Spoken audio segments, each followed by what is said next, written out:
Howdy guys, how is it going? Alright, I got another game here. I actually have quite a few to record. I think I have a total of maybe 6 or 7 actually in the little pipeline.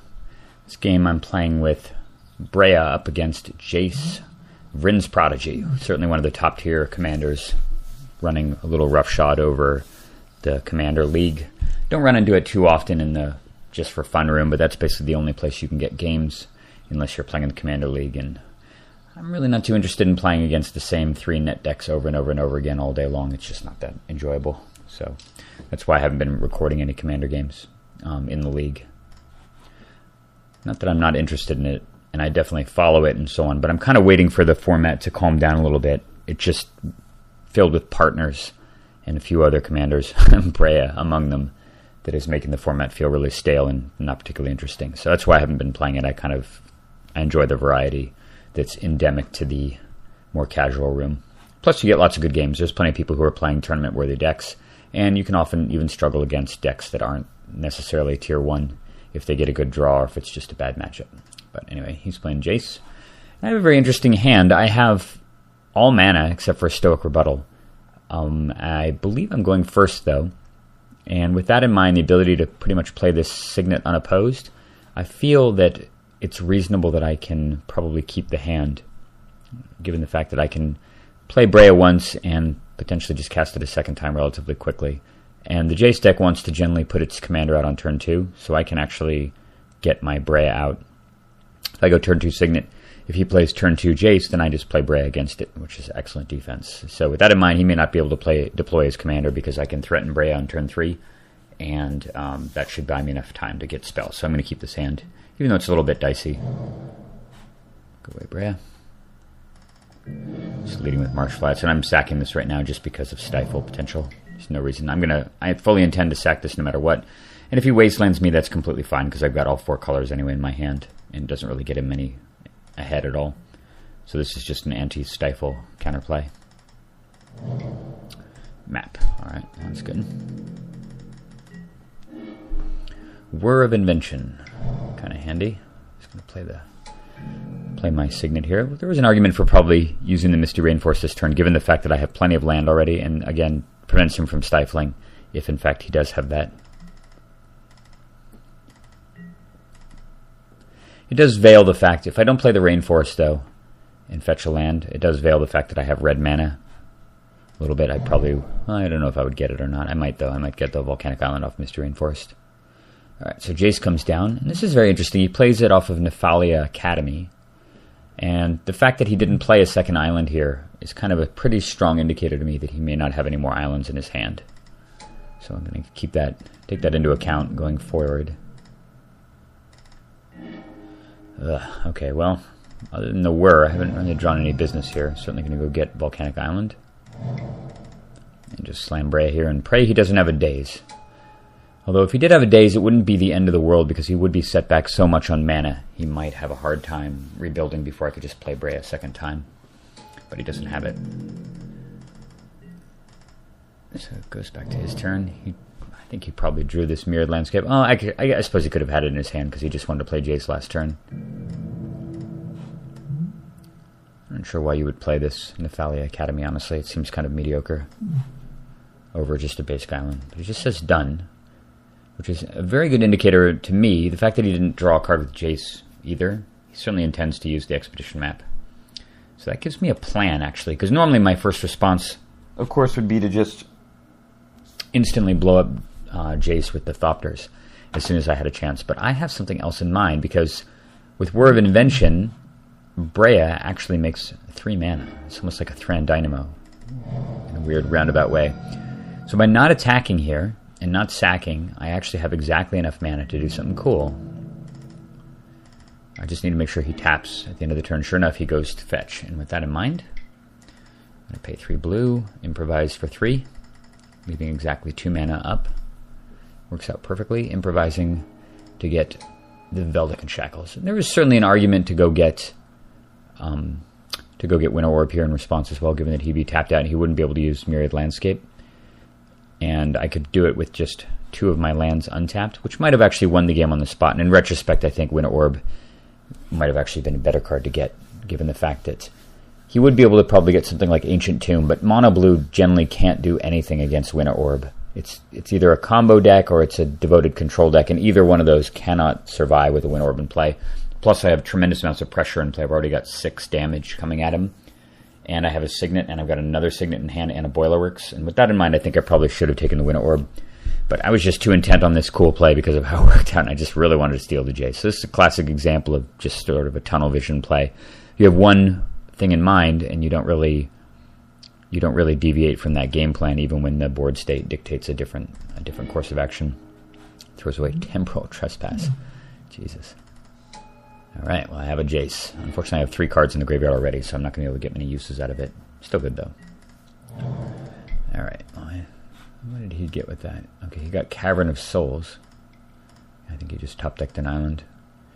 Then he plays Order of Succession. Another reason why I should have gotten Orb, because of things like this. It could have been Control Magic, I suppose, as well. But Order of Succession, of course, works extremely well when you have no creatures, when your opponent just snagged your guy with the Veldican Shackles. And you have nothing in play, because he just gets to pick any creature he wants. And, of course, he takes my Breya. Which is Grumpy City, but not the end of the world. All right. Got to keep my Shackles tapped. I'm going to draw a card with Jace here. Get more land, but at least it is a blue, at least another island, which works pretty well with my Shackles. I'm going to play it. Just hit for 2 here. And cast this thing. I'm just going to play Boilerworks. And the reason I'm playing the Boilerworks here actually is it's a good opening to do it. Plus, it does obfuscate the fact, I'm going to bounce a scrub land, it does obfuscate the fact that I may not have 4 islands with my Veldican Shackles. And that's actually extremely important because of what's about to happen here. So he plays Blighted Cataract. I think this guy's just got so many greedy lands. I don't know why he's messing around with all this non-island stuff. And then he casts Vapor Snag, and he bounces his own Jace when I have Shackles holding it.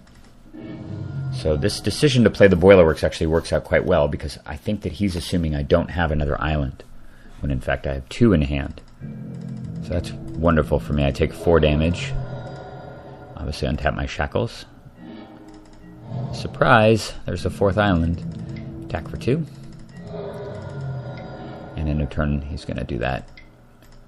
And I'm going to take this opportunity to steal Breya right now, when he doesn't potentially have the ability to, I don't know, trick bind or do something like that.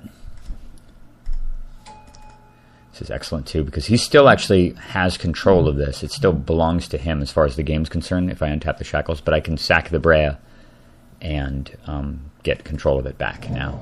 And reactivate the Shackles, which is very nice. He's got 6 mana, 7 mana. He's actually got a fair amount of islands in play, which starts to get into scary territory, mainly because this deck tends to be a high tide, turnabout kind of thing.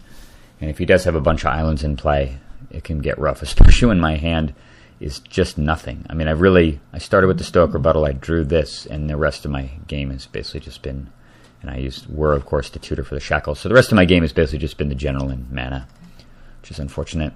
I just drawn another land here. Kind of rough. It's one of those situations where I clearly am winning on board, but I'm pretty sure my opponent has 6 cards in hand. At least I guess one of them is Jace. He's got 5 spells in hand and a Jace, and I have a hand with 1 spell in, which even though I'm kind of winning right now, this mono blue deck can kind of win out of nowhere.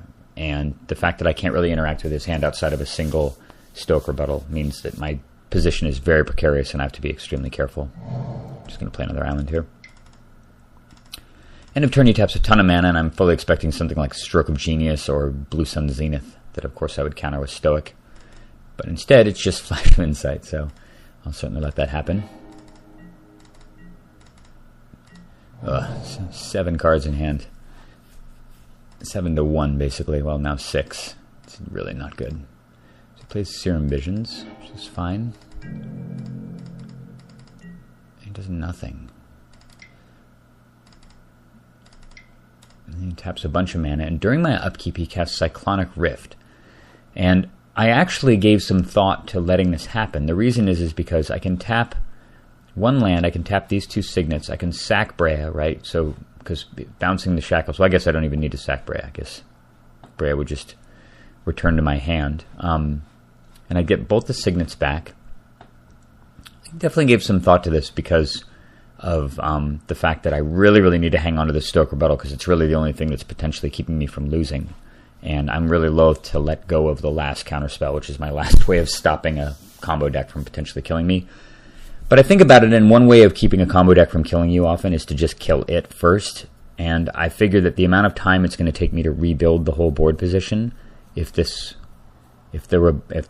Cyclonic Rift actually resolves, is quite long. I mean, I can sack the 2 Thopters, so I'd probably tap these 3, since they're going to get bounced anyway. Shoot him for 3 damage with the Thopters. I would drop him to 17. Breya would come back to my hand. I would draw my card, play a land, replay Breya, and I've still got enough mana to Stoke Rebuttal.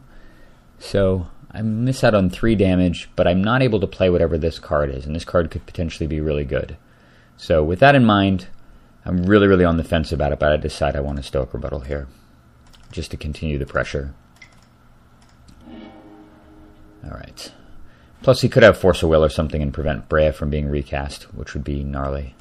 And I draw Condescend off the top, which is very interesting and makes me actually feel a lot better about the Stoke Rebuttal there, because if I had had to rebuild my whole board, the Condescend wouldn't have done anything. So I actually drew a real counterspell. I get to smash again. So I'm really just playing for the quick kill, and I'm actually playing this Chrome Mox with no imprint at all, just to put out another artifact to that's interesting. There it is over there. Let's go back. There's a Chrome Mox over there, I assure you. That's just more Breya fuel, because I'm going for the kill next turn. He casts Time Warp. That's completely fine. And then he taps out to cast the Jace. And of course I cannot let him untap here because of things like, well, you can see Delve Time Walks and stuff, and Jace has the ability to replay those. So while he's tapped out, I'm going to sack that Chrome Mox that I put out there last turn and one of the Signets to blow it up so he can't get a use out of it. Plays a land, takes another point of damage, and then he's going to flash back his Flash of Insight, digging 5 cards deeper. Alright, well, I'm glad I still at least have Condescend, but if he has... I probably should have tapped my lands different, honestly, because if he does have High Tide, I need to leave these islands untapped so that I get lots of extra mana, too. A couple of mistakes that could have been potentially really deadly. Okay, so he plays Jace, that's fine. It's amazing how Breya just sort of laughs at Jace, because you can't really bounce the commander. The Thopters kill off Jace if you do -1 it, so I figure no reason to worry about the Jace at all, even though I could potentially tap him out to fight over it. I want him to just think I have no counterspell. And he casts Bribery here, and based on what's in the deck, there are only a handful of creatures he could get. We don't play the Metamorph, so he could get Dark Confidant, he could get Snapcaster Mage, and I think we have Trinket Mage in here too, although not 100% sure. But then I just look at the board state and realize that if I counterspell this and he doesn't have a blocker, it should wrap the game up. Plus, being able to scry is really quite nice. So I'm going to do that. And on top of my deck, I have both Jace and Skullclamp. Guess which one of these I'm going to take. That's right, Jace goes to the bottom, put Skullclamp on top. So we're lining up a kill. Oops, sorry, jump forward there. But anyway, I send in Breya and the 2 Thopters, hit him down to 7, sack 2 Thopters, take him to 4, and of course I've got exactly 4 artifacts left and enough mana, so I'd sack the Signet and the Skullclamp, and the last 2 sacks would be Breya and the Shackles into his face to kill him. Anyway, I thought it was a pretty cool game. It didn't actually play out in the replay to look all that close, but I assure you that I was very, very paranoid throughout this whole game, and I feel that if he had had just really one more good spell, it could have put him over the top, because I drew so little that actually interacted with him. But it's a very good example, a very good demonstration about how Breya can still win a game when it's heavily flooded, because you get so much power and utility out of the commander and so much pressure. Really cool game, but there's better ones coming up. Hope you guys enjoyed that one. See you soon.